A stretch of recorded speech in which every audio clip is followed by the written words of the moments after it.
Hello বাচ্চারা, আজ আমি আপনাদেরকে একটি গল্প শোনাতে যাচ্ছি। প্রয়োজনের বন্ধুত্বে and himself dog live in the same place. একটি পিঁপড়া ও একটি মাসি একটি অল্প বয়সে গুগু দুজনে একই জায়গায় থাকতা।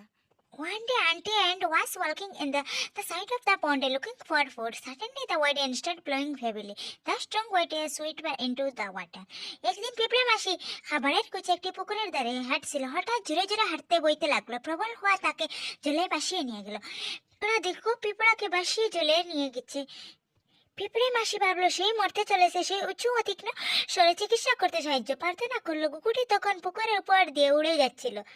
সেই পিঁপড়ে চিৎকার শুনতে পেরে মাসির দিয়ে বিপদ থেকে গুকু তাকে ডুবে হাত থেকে বাঁচানোর উপায় চিন্তা করলো।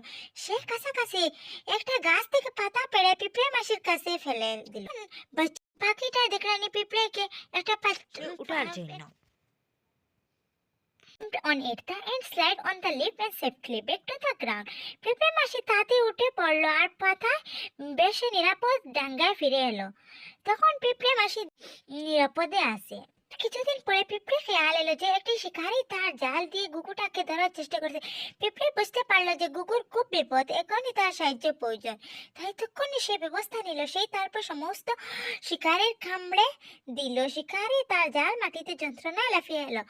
তখন শিকারী জন্য করেছিল, তখন শিকারী পাও কামড়ে দিয়েছিল এই পিঁপড়ে। সেটা তখন শিকারিটা জমিয়া পাখিটা উড়ে গেছে আর পিঁপড়ে তার জান রক্ষা করে। সময় বন্ধু বান্ধবীর কাছে থাকে, এটাই হলো বাস্তবতা বন্ধুত্ব।